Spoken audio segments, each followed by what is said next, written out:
This episode of the Infamous Podcast is brought to you by CBS All Access. Looking for a new streaming service to add so you can watch more stuff? Check out CBS All Access. Hit up infamouspodcast.com/CBS and you can get a free 1-week trial to CBS All Access and check out things like Star Trek Discovery, Picard, Survivor, all the other cool stuff that CBS has to offer. Star Trek Discovery, I said that already. You should really watch that. So hit up infamouspodcast.com/CBS to learn more.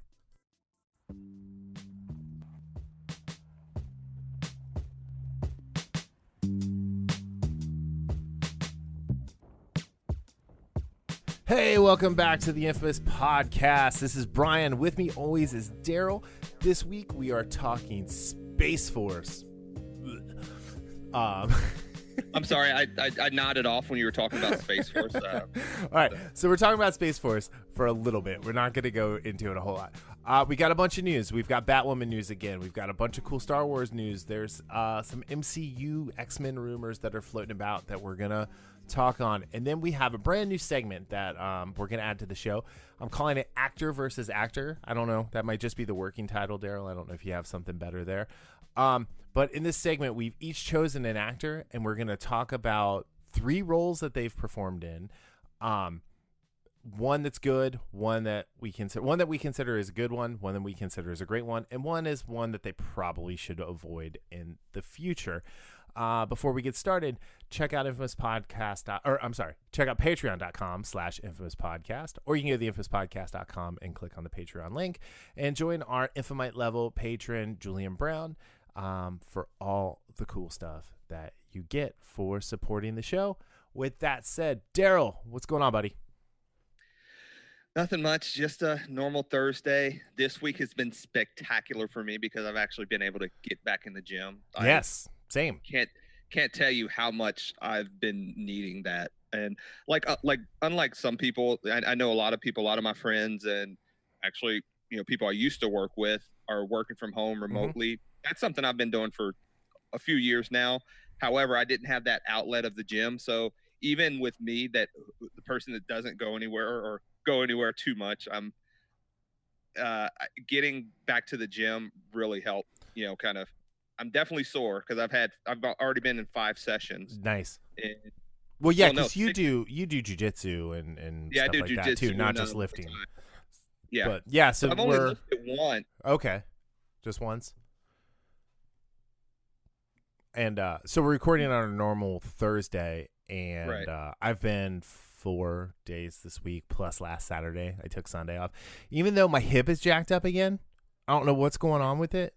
But I'm still going and working out because screw it. Yeah, it's such a help for my annoyance with people at times, and my humbugness of being almost a recluse. Yeah, a shut-in, if you will. A crazy old wizard out in the desert.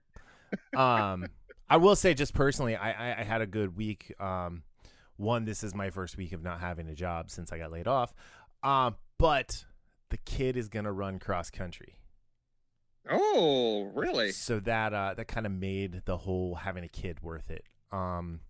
So what version is she now? 1 point? No, she's still 7. Kid about 07. Oh. So for the longest time I told her that she was a robot, and the Kidbot 01 didn't work out, and I told her all the horrific reasons we got rid of the other versions. So you know what I'm thinking? When I think of you saying that to her, yeah, I think about the conversation between Thor and Rocket, where in Infinity War in the ship, where Rocket's and so your sister is you had a best friend, exactly, stabbed through the heart. Yep. Mother killed by dark elves. Yep. So yes. Father killed by my sister. Yeah, so anyway, let's get right into it. So the first bit of news stems from Batwoman, which we talked about last week with Ruby Rose vacating the role.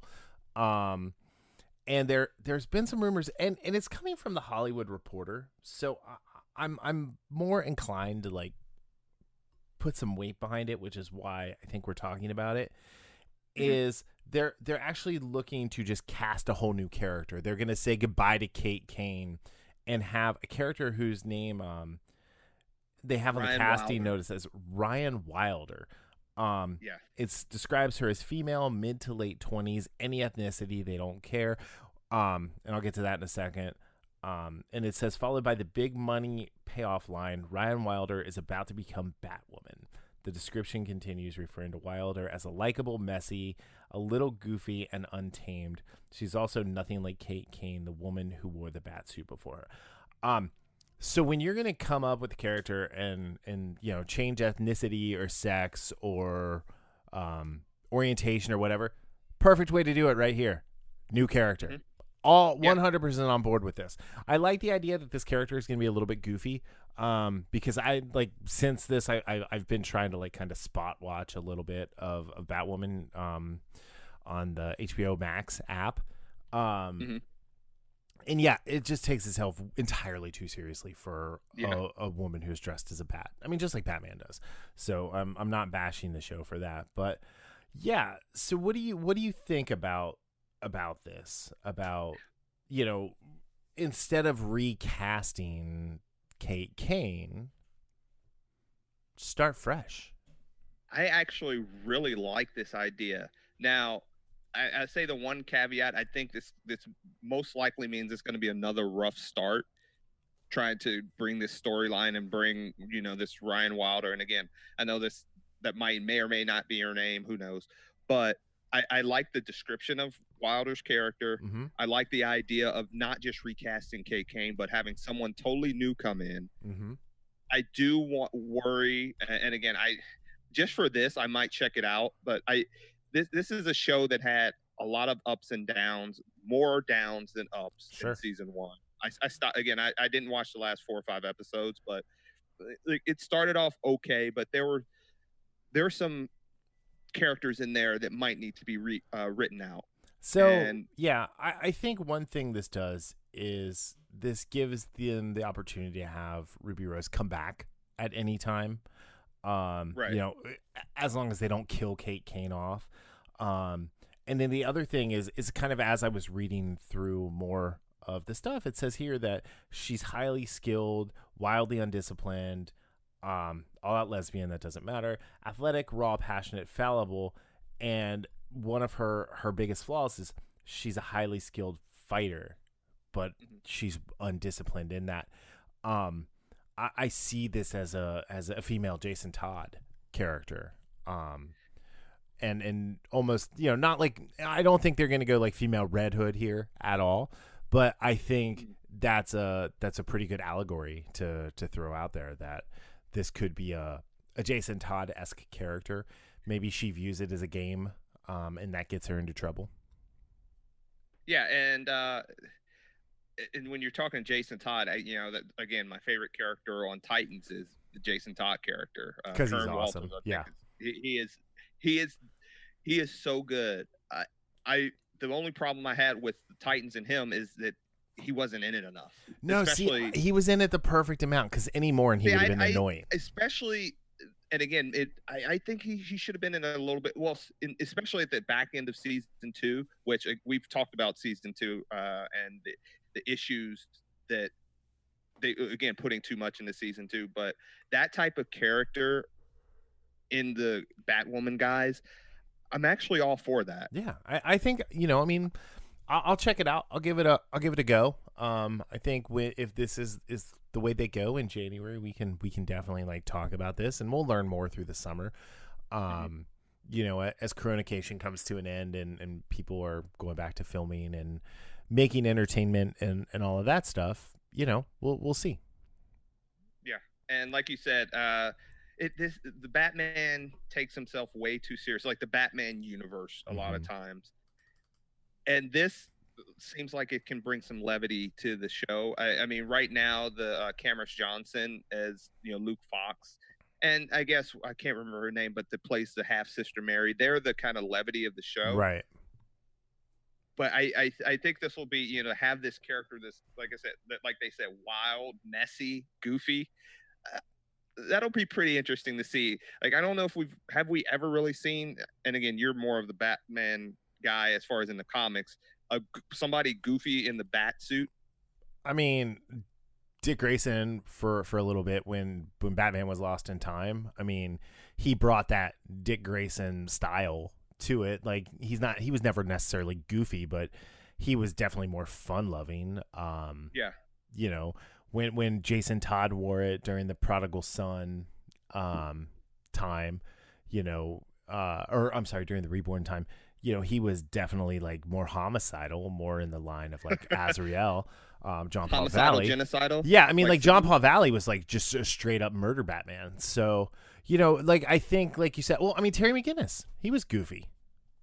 And Batman Beyond, he's just a about goofy him, little, you know, and he's one of the better Batmans. Let's not I completely forgot about that show. Yeah. All right. So switching gears over to Marvel, there's a bunch of rumors out that the Marvel Phase 5 is going to start introducing the X-Men in different movies. So I guess they're going to introduce each one of them in a different movie and then come together for their own Avengers style team up. That I'm not okay with, because the X-Men are not, they're not individuals come together to form a greater good. They're a family. But they started apart though. So did they though? I mean, they weren't the X-Men really until Professor X found them and honed them and trained them. In that regard, absolutely. But I'm talking about as individual players. Now, it really depends on how I wouldn't like them to do that with every single character. Yeah. There are certain characters that make sense doing that. Wolverine is a perfect example of a character that absolutely makes sense in doing. Plus, I don't necessarily want to see Wolverine right away in the MCU, although from what that video you sent me, it said the rumor was he was going to show up in Black Panther 2, which, I mean, again, I don't know. Take these with a grain of salt. Yeah, like this is all grain of salt. So, but I mean, it's definitely going, you know, the way they're going is very interesting, right? It's Cyclops, it's Jean Grey. I don't know if they're going to call her Marvel Girl or not, but the reports are calling her Marvel Girl. It's Nightcrawler, it's Havoc, which makes sense with Scott. You know, Alex Summers there. I said Nightcrawler. It's Sunspot, which is a new mutant. Sunfire. No, it's Sunspot. I thought they said. Well, he showed the picture of Sunfire when he did that. Okay. So Sunspot, Sunfire, one of those. And then is it Tomahawk? No, that's not the same. Thunderbird. Thank you. Thunderbird, who was pretty cool in the only cool part about The Gifted, and then Storm. You know, so it's taking a page out of the giant X-Men team, just missing Colossus there, and going that way. I still, you know, like so they're going to introduce these characters throughout different movies. They're going to make Storm Wakandan, which I don't really like. Yeah, you know, I don't know. I think it makes it problematic for the Black Panther universe if you start having like mutants popping up out of there right away. Because I mean that movie, you know, there's a reason. I mean, Black Panther made a ton of money. Don't get me wrong, and it got a ton of critical buzz. But there's a reason they haven't like rushed the second one of those out. You know, that movie was messy in a lot of ways. Yeah, and Ryan Coogler is much better than the film that he gave us. But so my thing is, I felt like the perfect time to introduce the X-Men was at the end of Endgame, and Professor X's chair. You just see the wheel roll in, and it doesn't have to be anyone like who's gonna play the role, kind of like they did with Thanos, and just have him say, "To me, my X-Men." Fade to black. That's it, right? And then you get. You know, then you have time to start peppering in the group. Like, you know, they show up maybe, I don't know, in the Black Widow movie or, you know, a bunch of different movies that they can do where they're just kind of like, oh, hey, we got called to this, but it's already stopped. And it's like, yeah, this group just showed up and saved it. And then we can question, is that the Fantastic Four? Is it the X-Men? And it lets us kind of build up to that. And then, once they cast everyone and, they're able to get Anson Mount away from Star Trek to be Professor X, it's a fully fledged idea. Now I trust Kevin Feige. I do. So I'm not going to go like too far off the deep end here. But like, let's Wolverine can be introduced on his own all by himself, and he can be circled back into the X films, in the second or third film. He should not be the focal character. Like, honestly, I would love it if they did an entire trilogy without his That's what I'm hoping they do in the sense of Wolverine is, again, love the character. And if they get the right actor, I'll probably love this Wolverine iteration as well. I just don't think you need to put him at the front and center of the X-Men. Yeah, right away. I don't think you do. Yeah, I think the big problem that I have is they wasted Ty Sheridan and Alexander Shipp on those Fox X-Men movies. Because I thought he was a fantastic Cyclops, and I felt like she could have been the pinnacle Storm if they would have given her more story. Yeah. Because the two of them were the best thing about Apocalypse, and then neither one of them were given a whole lot to do in Dark Phoenix. Dark crap. Yeah. That's a movie that I enjoyed it for what it was, which wasn't much.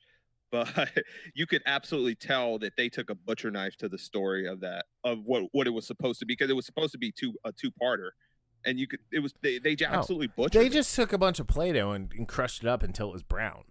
That's how they made that movie. They're like, oh, well, there's some purple Play-Doh here. Great, there's some red Play-Doh here. How about this yellow Play-Doh? Oh, there's some green. All right, now it looks like baby poop.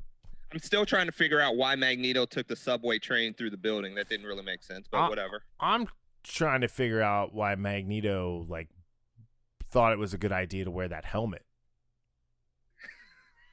Plain and simple, or why Jean didn't just crush his head like a pea in there. But I don't know. I mean, we'll see. I don't want Patrick Stewart. I don't want Hugh Jackman back. No, plain I don't and simple. either. I want them to go a little younger. Ideally, if they could make Scott and Jean in their early 20s, Nightcrawler can be 16. Look at X-Men Evolution, the cartoon. And if you guys haven't watched this, it's on Disney Plus, or the Plus, if you will, the Plus, that as well. It's a highly underrated X-Men cartoon, and I feel like it's the most cinematic version of X-Men that they could possibly do. I'm gonna have to check that out. I've watched it in bits and pieces in the past, but because I mean, Wolverine and Storm are teachers. Scott and Jean are students. They don't have to worry about any of the Wolverine Cyclops love triangle that Bryan Singer decided to introduce to this universe. And Beast is also a teacher there. And yeah, it just you got there and it was a lived in world already. There was no need to do an origin story. And I think I'd kind of prefer that. I'd also kind of prefer they wait another 3 years. Yeah. I think they're going to have to, honestly, just based on everything's going on. Yeah. I mean, with all of that, and just their schedule already, or as Patrick Stewart says, their schedule already. I don't see it what's this? I don't see it before 2023. No, maybe 2024. Yeah, I mean, I think 2024 for the first X-Men movie to come out would be great. If they want to cast some of these characters and show them in credit scenes, kind of build that Avengers Initiative thing back up. Yeah, that'd be cool. I think the first person you have to cast is Professor X, though, and he has to go around gathering all of these people. Magneto should not come into play for a few movies, maybe not even at all in the first trilogy. I mean, he's such a great character, but look at the villains that you have to play with that you could bring in instead of him. Yeah.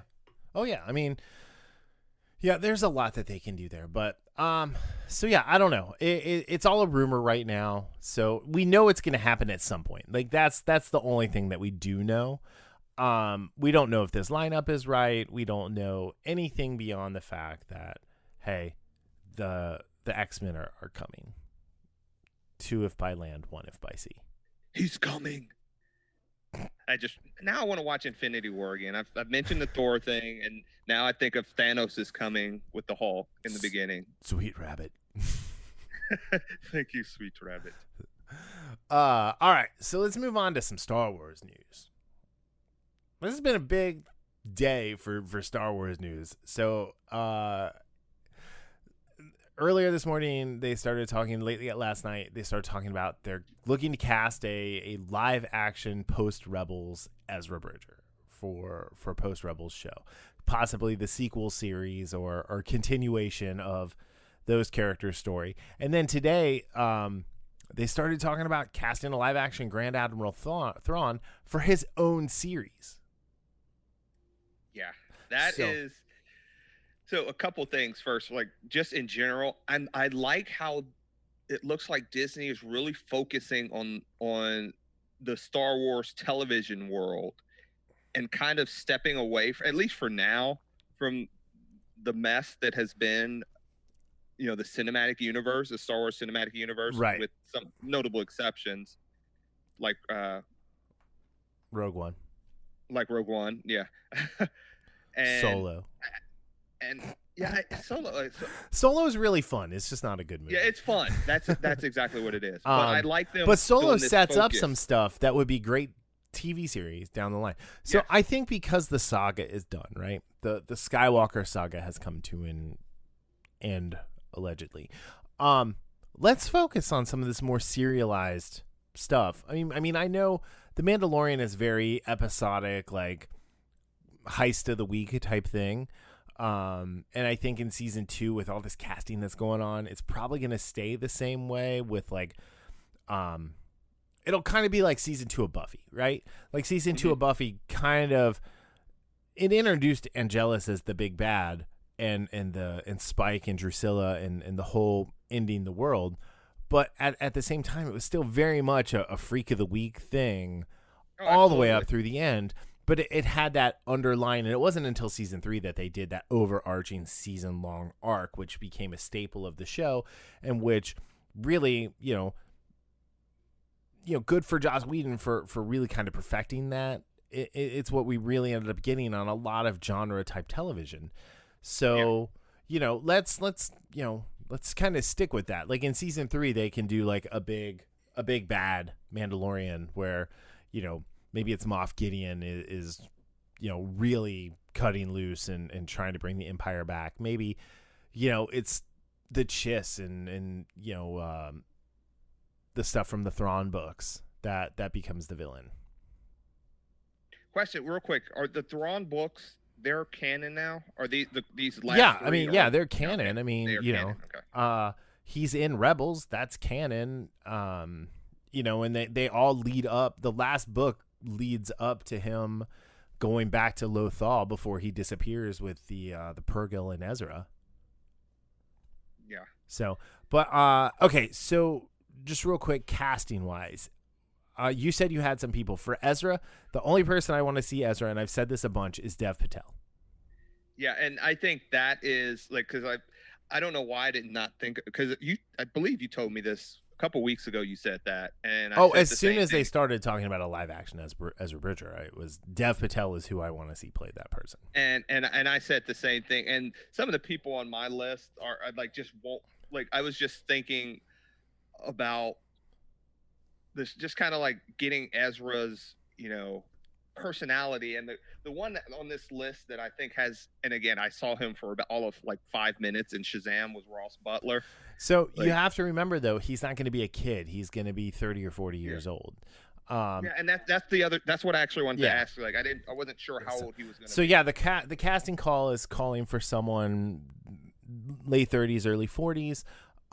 Same with Thrawn, and because Thrawn's obviously going to be in makeup, but and they're also calling for Ezra for an actor who's a POC, and specifically they were looking for Asian, Indian, Middle Eastern, type of an actor. So Yeah, that as soon as I saw that they were doing that, I mean, like just in general, I've like he's always been like he was always drawn, darker skinned, and I never thought of him as like being white like Kanan is.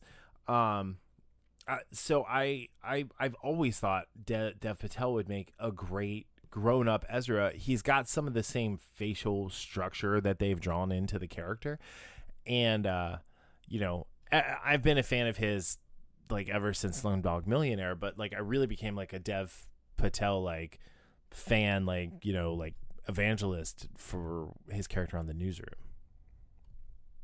which I haven't seen yet.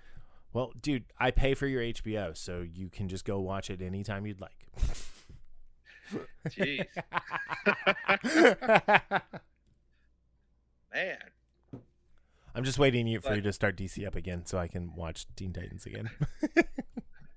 But back to Thrawn. Yeah, Thrawn. Going to Thrawn. We both agree that, and this was, it's Lars Mikkelsen, right? 100%. I mean, he's got that like long angular face. He does the voice in Rebels. So like there's not going to be any of like, oh God, his voice is like, not good.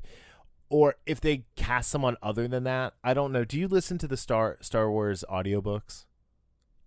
No, I do not. Okay, so a reader named Mark Thompson does a good chunk of the books, and he does Thrawn chef's kiss, right? It's just beautiful the way he does Thrawn. And, Mikkelsen came in and kind of adopted that same hiss of a voice that he has, like very like serpent-like. Right. Which in the old Thrawn series, the guy, it was a very booming and like this kind of voice and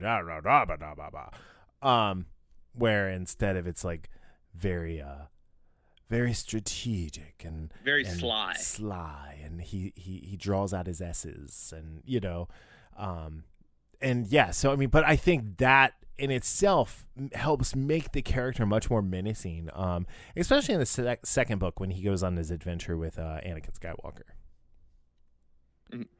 Okay, yeah, I haven't started the second book yet. So, but to your point, that I think a villain who seems like always under control and cold and calculating is scarier than that psychopath who's just like yelling and screaming all the time. Here's the beauty: is he's not a villain. Antagonist, I should say. He's not even that. He's absolutely the antagonist of Rebels as he is the antagonist of the protagonist. Just looking out for the Chiss ascendancy, and in doing so, he has to work for the Empire a little bit. Oh, absolutely. But like, especially that's why I like the books, is because it gives that extra. He's not just this interesting villain. He's this interesting villain with a much bigger backstory. But you can argue the Rebels are the bad guys, and they're trying to put the galaxy into chaos. It's named after them, so they're the protagonists. That doesn't mean the Avengers is named after them, but they're the bad guys in Infinity War. Watch your tongue. Although I can't say Thanos is the anyway. We could talk about this. So this we definitely this is one of those fun conversations we can have. It's like Magneto has valid points. Thanos was right. All of that, but no. So I mean, this is just really exciting news. I think that anything else that we can get that's a live action Star Wars on Disney Plus, where they're cycling it out like. We get 10 episodes, 8 to 10 episodes, season ends, we get a couple weeks off, new season starts for the next thing, and they just kind of get that ball rolling, and then we get a new movie every 3 years. To me, that would be the best way to do it. And you can alternate between animated series and live action series and comedy and drama and whatnot. And also then we get the chance to get a lot more voices telling Star Wars stories that aren't tied to the mighty Skywalker bloodline. Yes, please. Something else. That's not why they were strong. Because this is supposed to be a galaxy, and this galaxy is massive, and we're still talking about one family. Come on. One family who for generations has been a blight on the galaxy. Pretty much, yes. for So generations. All right. yeah. So we'll stick with the space theme here, and we'll talk about Space Force. I was gonna say farce.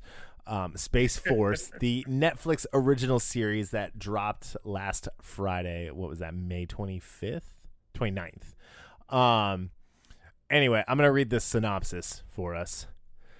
It says here, Space is a workplace comedy, and I'm really considering putting quotes around comedy there. Yeah, put quotes around comedy. Space Force is a workplace comedy series that centers on a group of people tasked with establishing the sixth branch of the United States Armed Forces, the United States Space Force. Steve Carell's character, Mark Naird, is the first general of Space Force and in charge of the effort. The series follows his collaboration to get boots on the moon, or boobs on the moon, by 2024 per the orders of the president. The president in this is 100% Donald Trump, even though they don't say that. This is definitely another one of those like parodies, much like The Hunt that we were talking about. Greg Daniels and Steve Carell are the creators of this show. It stars Steve Carell as General Mark Naird. He becomes a 4-star general and thinks he's going to get assigned to the Air Force and be in charge of the Air Force because that's where he spent his entire career. But lo and behold, he gets stuck with Space Force. We have John Malkovich as Dr. Adrian Mallory, whose life's work is, lunar living and stuff that. Ben Schwartz as F. Tony Saraducci, I just said F. Tony. Yeah, his in quotes it's fuck Tony. Yeah. And he's their social media director, and actually he's just their PR guy and overall media director. We've got Diana Silvers as Erin Naird, who's Mark's teenage daughter, and then the last main character is Tawny Newsome as Captain Angela Ali. She's a Space Force pilot who later becomes an astronaut. I really had to try to watch all 10 episodes, and I'll be 100% honest, for a good chunk of them, I did not laugh once, and I was, had it on while I was reading comic books. Mm-hmm. It took me probably until episode 3, maybe episode 4, where the first time I laughed out loud. Yeah. Had we not talked about doing this and like, hey, let's watch this so we can talk about it. Cause I almost called you and said, I really don't like this. I don't want to talk negative about it. And there's some redeeming stuff. This was a really bad first season of a show. Yeah. Oh, really? And I was reading on a couple message boards or an article talking about this, and some of the comments were talking about how The Office and Parks and Rec struggled in their first season or was uneven. I mean, we've talked about that. We've talked about that. But guess what? I laughed out loud several times in multiple episodes with those too. So, this is not the case. Well, The Verge, their Space Force review, the title is Space Force is an astonishingly bad show. And I mean, I texted you. I said Greg Daniels obviously spent way more time on Upload than he did on this. Yes. But so I did not care for I'm not a huge Steve Carell fan, so I'm just gonna put that out there. I'm not a really big Steve Carell fan. I'm one of the few people who liked The Office better after he left, which may be sacrilegious. I don't know. Fight me. John Malkovich is one of the bright spots. Yes. Ben Schwartz is used way too much. He would have been much more effective if you'd cut his time down about half. Yeah, that's what I was gonna say, in half. His daughter should have been launched in a rocket to the sun, like the monkey.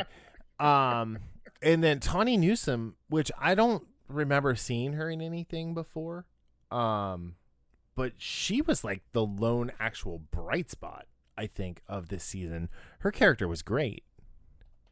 Yeah, there were and again, I'm a fan of The Office. I was one of those that actually liked it a little bit less because Ed Helms just tried too hard, I think, in moments. Well, but you're forgetting the amazing season we got with James Spader as the boss.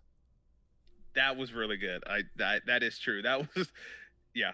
But I like Steve Carell in The Office, and he was a scumbag character. Mm-hmm. Like, as a character, he was an absolute scumbag and a piece of dung. But he was funny. Yeah. All right. like he was.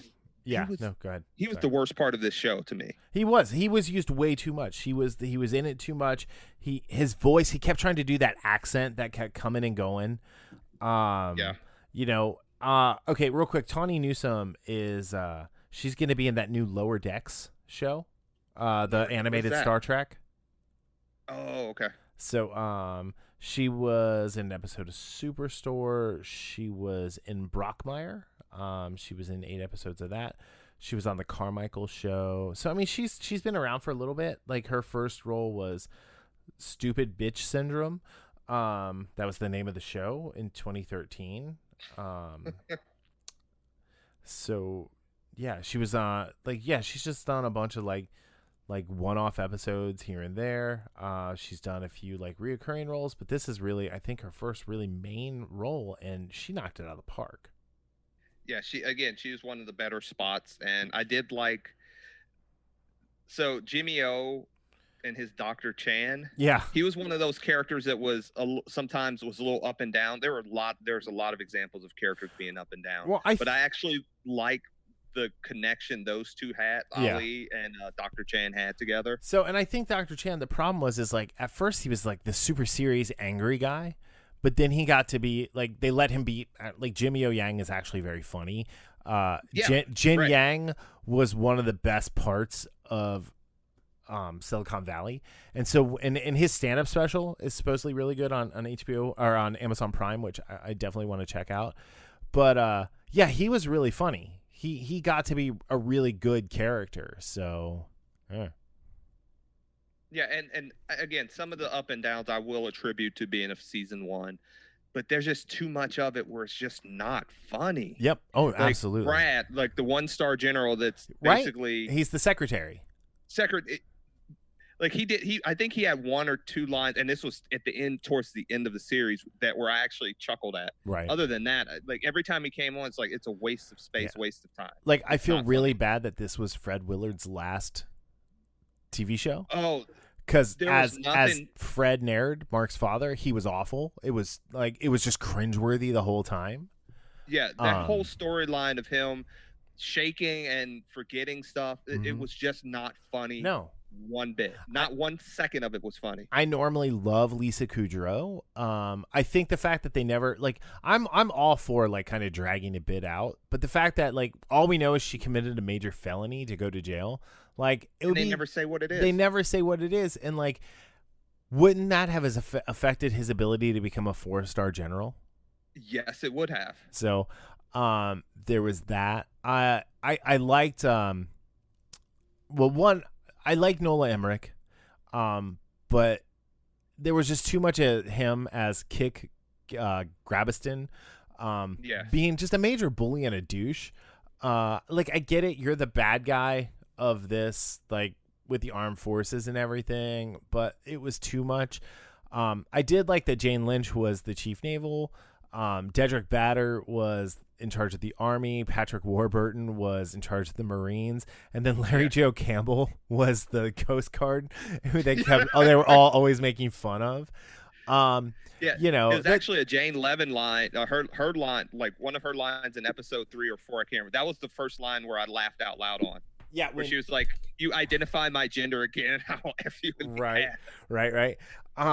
You know, and like, I mean, some of the parody stuff that they did, like the where is she? The lady that was Ginger Gonzaga, who was Annabelle Ysidio Campos, who was known as AYC, who was a parody of AOC. You know, Conchita Tomei played Representative Potosi, who was a parody of Nancy Pelosi. You know, there was a parody of Chuck Schumer in there. So I mean, it was definitely, it's just really kind of funny to watch, like a couple pretty left-wing guys, and you know, again, not to be political or anything, and not to bash, but to watch a couple of left-wing guys like try and write like characters who should be kind of uptight and conservative and things like that. And you can write those characters to be very, very funny, because those people are usually very, very funny, because, you know, you, I don't know. Do you remember Chris Titus, the comedian? No, I don't remember that. Recall that name. So he had the show Titus on Fox. Probably, I mean, I remember that show. So, okay. Okay, I so he's a stand-up, and he has a bit where he was over in Germany and he was doing a USO thing, and here he thought he was going over there, and these people were going to be like hard and like uptight and everything, and like he's like they were the funniest people. He got introduced to a staff sergeant whose name was literally Sergeant Pepper, and he was a double amputee. He'd lost his eyes, and like he talks about how this guy had the greatest sense of humor of all time. Like one of the aides asked, "Hey, do you want your picture taken with Mr. Titus, sir?" And the guy goes, "Why?" I can't look at it, it's like, but like these people do, like, I know my friends who are in the military, they are some of the funniest people I've ever met and have such a unique outlook on life because of what they go through. To write some of these people as uptight as they were, I think was really a misstep. I think making Nerd so uptight, and then it made what he did at the end of the first season so out of place for him as a character. I did not care for his story arc. But yeah, I don't know. Or I didn't care for his daughter's story arc either. I mean, she was just a brat. Ali's. She was just a brat. Yeah. Like, I think if this comes back for a second season, it should focus on Malkovich, Ali, Dr. Chan, more with the Duncan from Alabama. Yeah, Duncan from Alabama. Thank you. I think more with just kind of the side characters and some of that stuff going on, or introduce some new characters. Obviously, like there's a pseudo war with China going on the moon. So I think if we can spend a little more time up there, would be better, because the people that they sent up to the moon were definitely like the funnier people. But yeah, I don't know. It was like Chris Gethard, who played Eddie, who was the janitor who they send up there. Yeah. He's like, do we have to, or what was her? Poonam Patel, who's like, do we have to mate? And it's like, no. And he's like, do I have to mate with her? Can I pick? Do I have a choice? That was kind of funny. And he's a really funny stand-up and everything. And Poonam Patel, she's really funny. She's great on the Apple TV Plus show Mythic Quest, Raven's Hollow, or Raven's Banquet. It's Raven's Banquet. As a coder who's just constantly trying to undermine her boss, who is another female coder, and she's always trying to be like, no, we're women, and it's like, it's just funny. Yeah, she actually had a couple funny lines. She had some great lines. I liked where'd he go? The guy who was the Secretary of Defense, who has been in a ton of stuff. He was on that show Life in Pieces that I really liked. Dan Backdahl, who played John Blandsmith, which is a pretty funny name, who was the SecDef. He was great, But I mean, overall, like, it was, I think it's a funny idea for a story. I think the whole idea of Space Force in reality is ridiculous. And this is the funny thing. Like, so I remember like hearing about it, and like when you were talking just now, it's kind of like looking at their mission and everything like that,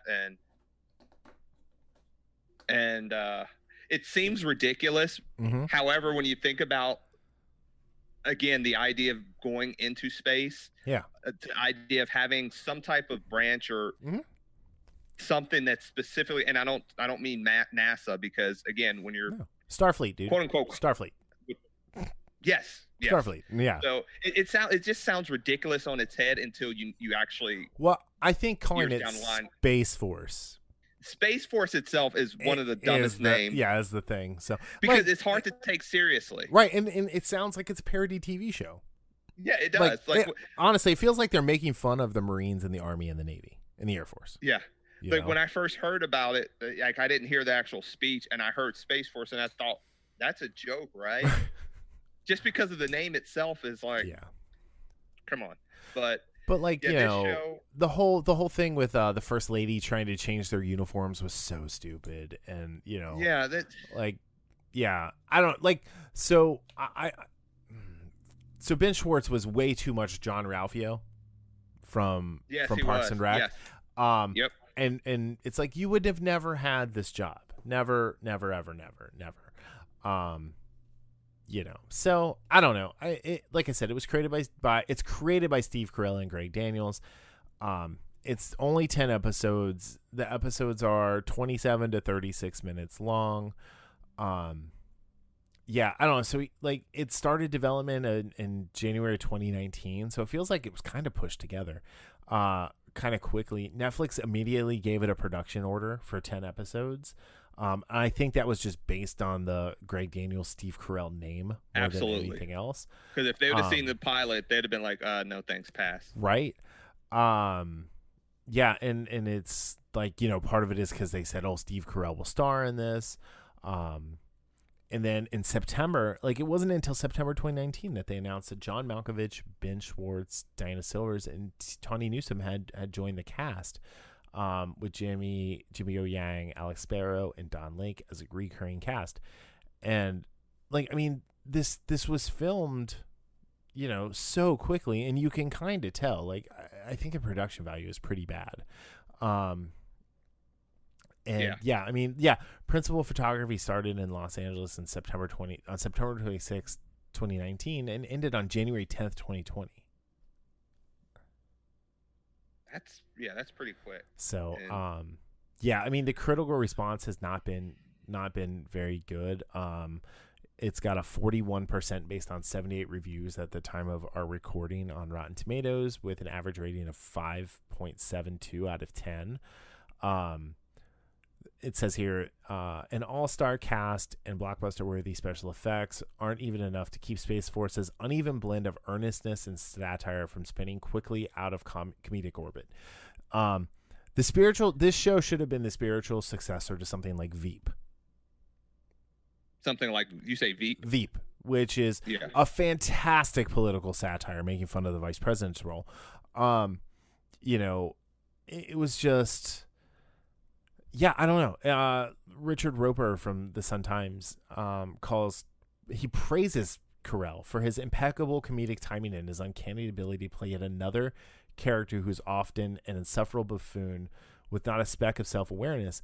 But like he wasn't funny. He was just stupid. He wasn't, not at all. And like his timing was like if we're talking about like music, he was 4 beats behind on everything that he did. Yeah,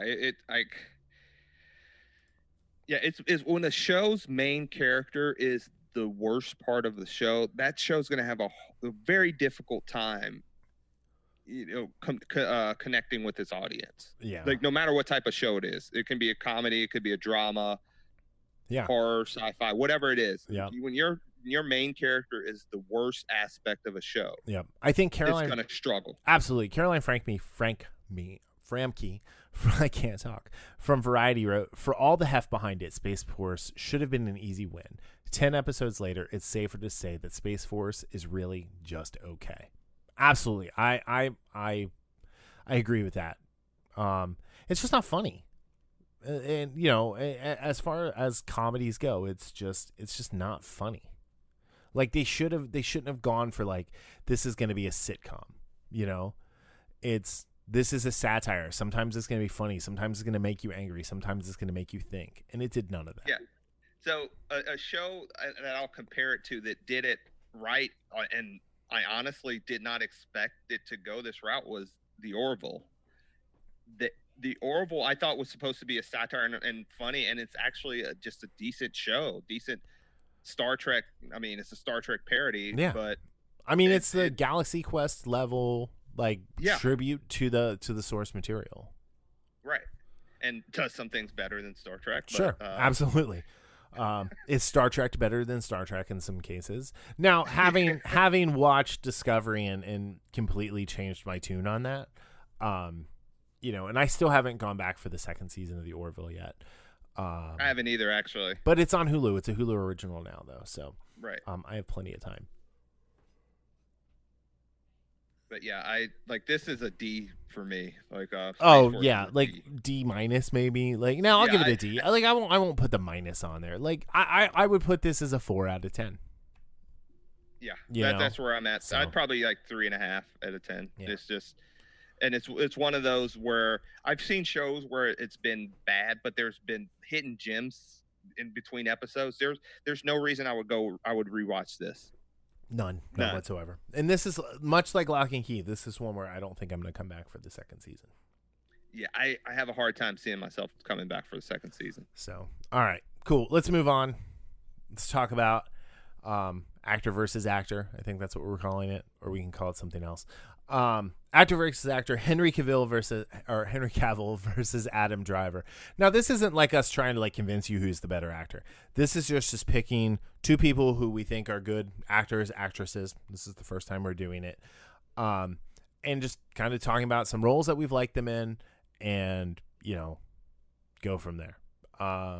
So why don't you start with Henry Cavill? Cavill. I'm going to say his name right one of these times. Which roles did you pick for him? So I think the hardest one for me was The Good. Okay. Because there was Mission Impossible Fallout, The Man from U.N.C.L.E. This is a one back in the day. He had a braid, like a single, like his long flowing hair and a single braid. Tristan and Isolde. Mm-hmm. So I ended up going with his August Walker character from Mission Impossible Fallout. I guess I should have prefaced. This doesn't have to be a movie. It doesn't have to be a what? It didn't have to be a movie. Like we can this is just the roles that they're in. It could be a TV show. It could be a movie. Whatever. Yeah, right. Okay, so sorry, I didn't mean to interrupt. So the reason I liked his character in there is just okay. Spoilers for Mission Impossible Fallout. If you haven't seen it, it's been out 2 years, so you should have seen it already. But I just really liked that there was always something about him in this role where I didn't quite trust him and just knew there was something. And I love how he plays that. He plays it like he's this CIA guy that's above board, although he's not. He doesn't mind getting his hands dirty, but it ends up being he's the villain all along, or the antagonist all along. And it's not just the reloading the guns in that bathroom fight scene, which is one of my favorite fight scenes of the year, like of that 2018 season, 2018 movie season. Mm-hmm. But that's why I picked that role, just because again the movie itself helps, because the movie itself, I love Mission Impossible Fallout, and he's a major part of why that movie works. And just that ending confrontation between him and Tom Cruise is just out and out brutal and just great. So what I liked about him as August Walker was the fact that he always knew something that we didn't know. Yes. And you could never put your finger on what was bothering you about him until the end of the movie, when it's like, holy shit, he knew everything that was going to happen before it happened, because he knew things that we didn't know, because he was John Lark. And I thought that was just a fantastically nuanced performance that he gave. And he was a prick, So yeah, absolutely. So all right, cool. What's your great? Great, and this is I actually could have put Walker here just because of the nuance, but I had to go with my favorite role of him so far, and that's Superman. Really? Man of Steel. Yes. Really? And this, and I'll explain why. I would have lost a huge bet because I thought I knew who you were going to put for this. You thought it was going to be The Witcher? I thought you were going to do Geralt of Rivia. Yeah, and I think because the reason I picked this over The Witcher is because I think he does more from a character standpoint. Now, you can say all you want about how Zack Snyder envisioned Superman being a little less hopeful, which, again, there's no doubting that. But even with that, I just love how Cavill just, I love how he captures that vision of, this guy who's conflicted about what he wants to do and how to use his powers, and no thanks to his parents that are absolutely terrible in giving him advice on what to do with that. Yeah, Monsters. Absolutely terrible. And like there are two scenes in this movie that I absolutely love and just shows his just how he embodies the character. Number one, and again with the hopeful part, is when he actually learns how to fly. Mhm. I absolutely love the look of joy on his face when he's flying before crashing into a mountain. Yep. But just that look of just absolute joy, like all that conflict that he's had about who he is just gone for those few seconds of him in the air. And the second one is when he has to kill Zod. And I know some people didn't like that. Superman doesn't kill this, that, and the other. But just that painful scream he lets out after he ends up killing Zod was absolutely just brutal. And it showed that this guy, he did not want to do that. It wasn't his first, second, or third option. It was his final option. And even though he knew he saved billions of lives doing it, it still like gutted him inside. And Cavill just the way he represents that character is just, it also makes me more upset how they kind of like did him dirty in these sequels or half sequels and just really didn't build on what Man of Steel started. And Right. it just, well, Man of Steel was set to be a Superman story, right? Right. And instead of getting Man of Steel 2, they went with this Batman v Superman crap of crap. And and they threw away what would have been a very compelling story because, as much as, again, I'm going to harp on Bryan Singer got Superman Returns wrong. I feel like I felt like that was a story. Like there wasn't a whole lot more that we really wanted to see from the Richard Donner-verse, Superman story. And I think like I liked that this was a new version and a new story, and I liked him as Superman. I did. And like, I've come around on Man of Steel. Like we've talked about this a few times. But yeah, cool. All right. What's your maybe this wasn't the right role. So there are only a couple here. And I will say and for those who are saying, hey, he was great on the Tudors or he sucked on the Tudors, I don't know. I've never watched that show. Mm-hmm. So again, bear in mind, I haven't watched everything he's been in. So it was a tough one. I was going to put, and this is a show that a movie I did never finish, was Immortals, but it was just the movie itself. I mean, he was serviceable and he wasn't great, but as far as maybe that wasn't the right role for him, I have to go with Stardust and his role as Humphrey, which again, by the way, Stardust also had Daredevil and Jigsaw in it, so Charlie Cox. Which is pretty fun. Yeah, Charlie Cox and Ben Barnes. But he's this high society antagonist to Charlie Cox's character. He's first of all, he was blonde, which that threw you off. He should never be blonde. Yeah, he should never be blonde. If the role calls for him to be blonde, that's not a role for him. That's what you're saying. Yeah, and just his character and again, I was watching over some cuts of the movie earlier today, and it's just because he has this high society, because it's a period, sort of a period fantasy piece. So he has this high society, and there's little effeminate nature about him at times, which just doesn't. That's just not him, and I just didn't. That was one of those roles where I was just like, that's just, it just doesn't seem right for him. This is a huge cast. I've never seen Stardust. Yeah, I've watched it. I haven't watched it in a while, but because Meg Pfeiffer is in it. Michelle Pfeiffer. It's got Claire Danes, Michelle Pfeiffer, Charlie Robert Cox, De Niro, Mark Strong, Rupert Everett, Ricky Gervais, Sienna Miller, Peter O'Toole, Ian McKellen, Kate McGowan. Yeah, dang, this is a pretty big cast here. So interesting. So cool. So like, okay, so what would you like to see for him next? Other than Man of Steel 2? Yeah, I mean, like let's like thinking about like any kind of thing that he can do. Like, what do you want to see? Do you want to see him try like go back to like a pseudo comedy like Guy Ritchie's Man from U.N.C.L.E., or do you want to see him do more like period stuff, or go So to a different superhero. Yeah, so there's a movie, and I forgot the name of it, the full name, but there is a movie on, I think I watched it on Amazon, and he was in for a couple years ago, called Night Hunter, and he was with Ben Kingsley, and he's plays a detective. Mm-hmm. The movie itself is meh, but he does a really good job in it. And this just kind of like shows, because he's one of those cops that's seen a lot. But the dynamic they have in there is that he has issues, and it's his ex-wife, and they have a kid together. And there was a couple scenes in there where it's juxtaposed between trying to find the serial killer while also being a dad to his daughter. That as much as I can't wait for Witcher season 2, as much as I can't wait for him being in Man of Steel 2, if WB, if Warner's knows what's good for him.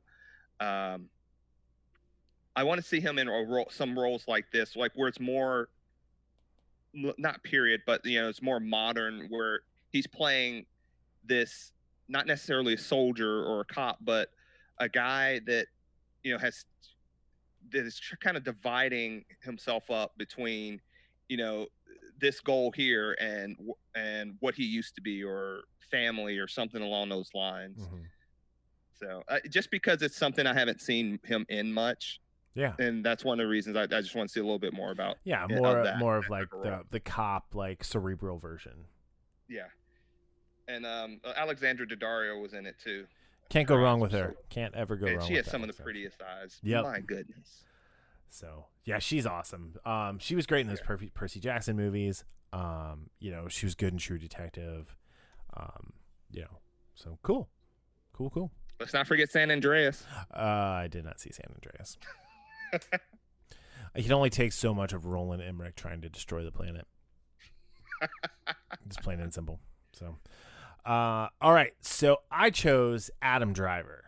Adam Driver is kind of a borderline like acting obsession right now. I've been trying to like go through his filmography as much as I can. Even just like the little parts that he's in here and there. So obviously everyone knows him as Kylo Ren. The first thing I ever really saw him in was Lincoln. Never saw. I still have yet to see that. He plays Samuel Beckwith. And then I later saw J. Edgar, and I forgot that he was in J. Edgar. But I mean, Never seen that either. He's only been acting since 2011. So I mean, think really? of everything he's done in just 9 years. Wow, that right? is. So I don't know. Do you know much about like his past? No. Okay, so he was a lance corporal in the U.S. Marine Corps. He went and he made his Broadway debut in 2010. He's been nominated for a Tony, an Oscar, and an Emmy multiple times for just kind of the awards there. He was on Girls for a long time on HBO from 2012 to 2017. I'm sorry, since 2009. He started like doing TV work in 2009. He did an episode of Law and Order in 2010. But yeah, so like he has a great TED Talk. I don't know if you should definitely look it up on YouTube. Anyone, I'll try and find the link and put it in the show notes. But he was inspired by Fight Club to become an actor. So yeah, I really like him as an actor. Where I really kind of started enjoying him was in the Noah Baumbach movie While We're Young. And then I saw that, and then I saw Force Awakens, and then I went back and I remember watching This Is Where I Leave You, where he plays Philip Altman, which is the Sean Levy movie with Jason Bateman and Tina Fey. And then, I mean, he's just done a ton of stuff since then. He was in Midnight Special. He was in Logan Lucky. He was in Black Klansman. He was the man who killed Don Quixote, which was actually really good, by the way. Marriage Story, The Dead Don't Die, and obviously Star Wars. So, but for me, for the good, I have This Is Where I Leave You, which is it's a great slice of life film. And kind of my little synopsis here is, I think he's really good in the listless youngest sibling of the Altman clan they've all have to come home and sit Shiva for their atheist father. So they're constantly like whining about like why they have to be there. And he hasn't been home in years. And so he's like, he shows up with Mrs. Coach as his girlfriend.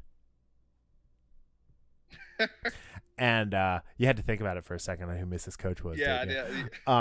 Anyway, and if you don't know who Mrs. Coach is, you got to Google it, because go watch Friday Night Lights. But so he shows up, but then like he goes off and cheats on her like almost immediately with like an old flame and everything. Ben Schwartz is the rabbi who they grew up with, and like he constantly bullies him throughout the movie. But like, so he's the youngest, he's the baby, and he brings chaos wherever he goes. But by the end of the movie, he's like actually learned some lessons and decides like he wants to take part in helping his oldest brother run the family business. And so what looked like a very stereotypical baby of the family turned into something that was more depth, had more depth to it, that I think Sean Levy pulled out a really, really nice role out of him. If that makes any sense. I had forgotten about this movie. It's been a few years since I've seen it. I like how you said, it takes something that, seems just kind of, on the surface, it seems, just generic. And then as it goes along, there's depth to it. Yeah. I mean, he very easily could have just like been like, no, I'm just going to run off with Mrs. Coach and I'm going to continue my ways. But he actually grows a little bit. I mean, they all grow at the end of the movie, which is the nice thing. Yeah. All right. So my next one is The Great is The Dead Don't Die. Did you watch this one, didn't you? Yeah, I watched this. Yeah. Okay. So he plays Officer Ronnie Patterson, who, by the way, has a Millennium Falcon keychain, which for his keys, which I just love that little Jim Jantz little just kind of like twist of like, hey, this is like the real world. What I love is Ronnie is the direct connection to the director writer Jim Jarmusch, and uses that knowledge to move the story along.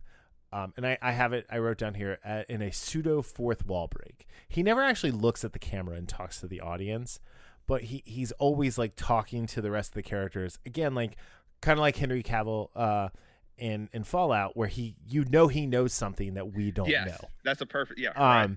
So he's great because his role is really restrained. It's very deadpan, his delivery, and he's got like great spoilerific lines, like telling Bill Murray's Chief Cliff Robertson the song "The Dead Don't Die" is the theme song of the movie right at the beginning of the movie. Like, what movie? Right, exactly. Yeah. He's like, this is the theme song. And then letting Cliff know about their impending doom when he reveals he's read the script and the zombies are going to get them, which is great. He's hands down my favorite part of the movie, and I want to see him do more of this connection to the audience type role, where he's kind of like the Kitty Pryde, right? He's our way into the movie, but he still kind of has a way to talk back to us as the viewers, and enjoy the voyeuristic experience with us. This movie was one of those, I think I had wanted to see it when it came to the theaters, and just never got to it. And I think you told me about it, and and you were raving about it. And I said, okay, let me check it out. And it starts like a normal movie, and it kind of reminds me of The Hunt in a way, where they have these stars in this movie, and it's not like as many stars, but they just keep getting picked off like one by one, and like in the room, like the whole. Well, yeah, like you have Selena Miller, or not Selena Miller. Sorry, you have Selena Gomez, and her group there. Rosie Perez shows up. Iggy Pop, Chloe Sevigny is in the movie. Steve Buscemi, Danny Glover, being and she's in it.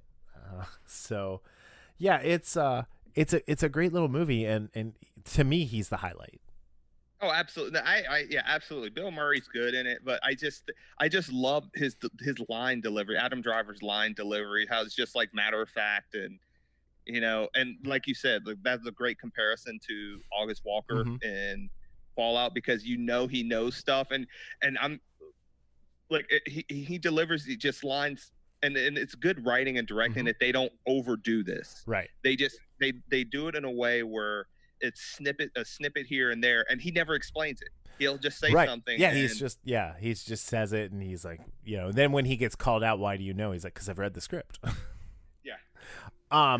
So much like the art of self-defense, right? This has a very similar like cadence to the dialogue. Right.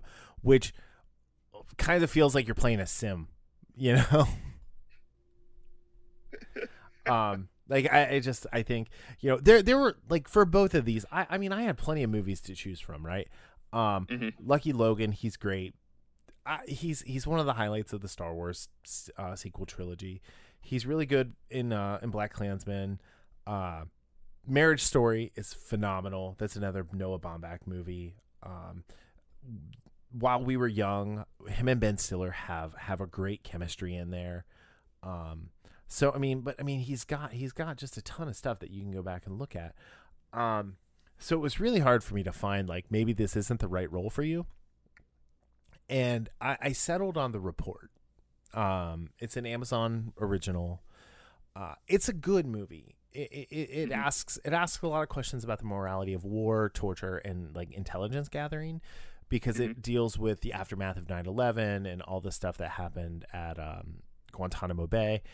And I thought his portrayal of Daniel Jones, who was the person in charge of putting together this what was supposed to be a bipartisan report on what happened and what happened down there and how they acted. He's more petulant and whiny and not like super engaging. And I wrote here, I said, when you look at the petulance of Kylo Ren in The Force Awakens, it comes from a place of anger and frustration. In Jones, it seems to come from a place of gotcha. Like he was like, he was so angry that he was just gonna he had to get the other side of the aisle, and I'm not a huge fan of seeing him play a bureaucrat. I think he deserves better than that. And I think while he gives the same level of skill and effort as an actor that he always does, like the dude, you always know you're getting 100% out of him. He's in no way, like at no point in his career is he going to be like Michael Madsen, where he's got his website and he's got his filmography and like it says, I did this role because I wanted to get out of helping a friend move a couch. Like we're never going to see that from Adam Driver. It's I took this role because I wanted to challenge myself. And I think he definitely did challenge himself in this role, but I'm not eager to see him revisit this type of role. Yeah, I have not seen that movie yet. That's one of those where I saw the trailer and I was just on the fence of if I ever really want to entertain watching it. Yeah. You said it's a pretty decent movie. It's all right. I mean, it's it's good. It's got a good cast. I mean, it's got Annette Bening. It's got Ted Levine. Michael C. Hall's in it. Tim Blake Nelson's in it. Corey Stoll. They team up again because he was in This Is Where I Leave You as the oldest brother. Mira Tooney and John Hamm. I mean, so it's a stellar cast, and like it is a good movie. Like if you look at the Amazon rating, it's got almost 5 stars. So I'm not bashing the movie. It's just more his role in it. And I'm not even bashing him. It's just not something I really liked watching him in. I want to see him do some sort of like fantasy, and not like Lord of the Rings fantasy, like closer to like Harry Potter, okay. Something where he is like he's like maybe more of what Ben Solo should have been in The Rise of Skywalker. I'd like to see him in that role as like the hopeful hero who, is virtuous and good and helping other people. Because we get a lot from him. We get the like kind of the schmarmy anti-hero type thing. Like in Logan Lucky, he's the vet who lost his arm, who's, like, hey, let's in on the gang to rob the NASCAR event. In While We're Young, he snakes Ben I can't remember his name. Ben Stiller's grant money from him by going and presenting something to the financier and like actually making up a story about what his documentary should be about. So he does that role really well. Like even the man who killed Don Quixote, he's very much he's an auteur. He's a director who's making a commercial which he views as to be very much beneath him, and he's sleeping with the guy's wife behind his back. So there's just all of that. But I'd like to see him play like something a little more like fantastical from like a good point of view, where he doesn't have to be whiny or angsty or petulant, where he can be like the force of nature that he actually is. And I don't know if he would ever do this. I would like to see him back in like an action film, like military type role. I could see something like that for him. But being a former Marine, I don't know if he'd want to go back to do that. If he's like, I'm not really acting, like, I went through this already. Right. That's actually a good point. But yeah, I really do like, and some of these, like Don Quixote, that's another movie I've wanted to see, and I just haven't sat down to watch it. It's very much a Terry Gilliam movie, just to put that out there. I mean, he's the director. But yeah, I think he's worked with some really interesting people. He's got a movie called The Last Duel that's directed by Ridley Scott coming out, and a movie called Annette, where he plays Henry McHenry, directed by Leos Carax, which is in post-production. So yeah, I think Adam Driver's career is bright. Like he's gonna win multiple Oscars. I think I'd love to see him in like maybe another HBO original series. What little bit of Girls I watched, because I can't stand Lena, what's her name? Not a fan of her either. I really liked him. He was really good. So but yeah, cool. Yeah, it's just amazing when you think about he's only been acting 10, 11 years, and 2009 was the first thing that he did. Girls he did for 5 years, 49 episodes, 2012 to 2017. Yeah, and let's be honest, he's got comedy chops because he's hosted Saturday Night Live 3 times, and they've all 3 been amazing. Oh, his comedic timing is really good. It's the last one, the one this year was the best with Halsey as the musical guest. Like, definitely go and watch that one. I don't think I saw this. I don't think I saw that one. He revisits the undercover boss thing. Yeah, no, I did see that. Yeah, I did. But yeah. All right, man. So yeah. There's a lot going on in the world. Hopefully you guys had a nice little hour of escapism here. Hope everyone's safe and doing well. Coughing on people left and right when you go out in public. Make sure you lick people on the face. Yeah. Sneeze in their food. That's another good way to keep people safe, I hear. That's horrible. Don't do any of that, please. Yeah. But like the infamous podcast told us to. They told us they said this is the way to be infamous. If you're really looking for Infamous, there's a game on the PS3 called so good. The second one's even better. So good. The second one is even better. The Forgotten Sons one is stupid. I would love for them to remaster that game. Yeah, they should. They need to remaster the Legend of Korra game too. Because yeah. Anyway. Cool. Well, I just want to thank again our patron Julian Brown from the Everything is Permitted podcast. Check his show out, and Strange New Pod. And he and I have something in the works.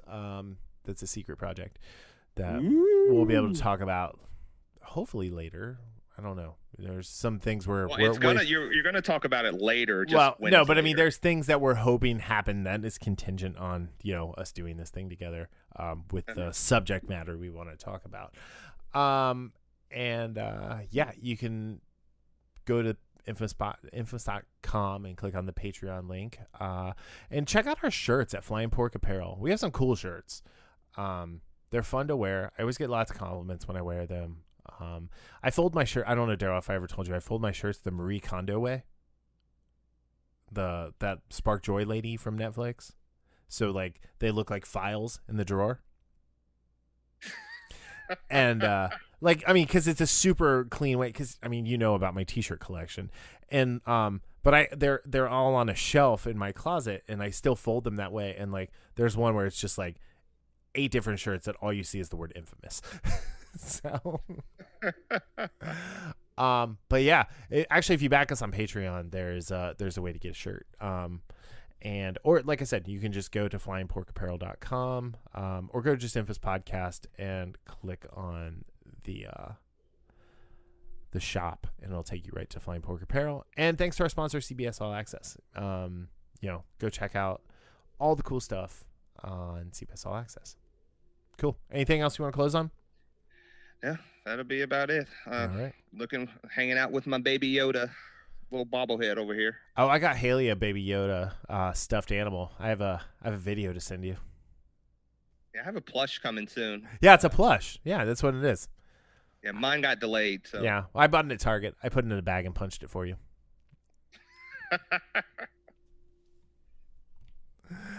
Actually, I haven't done that yet, but I'm going to. I told Haley. I know you're going to. That's evil. That was the best part of the entire season. Oh, jeez. Because then he bit him.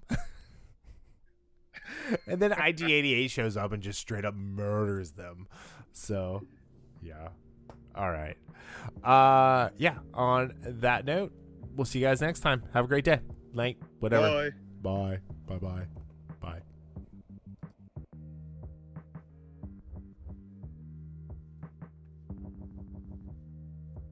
The Infamous Podcast is recorded in Kings Mills, Ohio, just north of Cincinnati, with new episodes out every Sunday. You can find more information about the show online at infamouspodcast.com or on Facebook, Twitter, and Instagram as at Infamous Podcast. You can subscribe to the show on Apple Podcasts, Spotify, Google Play, iHeartRadio, or your favorite podcatching app. If you're enjoying the show, consider giving us a 5-star review on Apple Podcast, or check out our Patreon at patreon.com/infamouspodcast for our new tiers and rewards. The Infamous Podcast is hosted and produced by me, Brian Tudor, with music provided by Michael Henry from meetmichaelhenry.com. You can find me on social media on Facebook, Twitter, and Instagram as at Brian Tudor. So, whenever you're listening to the show, have a great day, night, evening, weekend, whenever it is, and we'll see you next time. Later.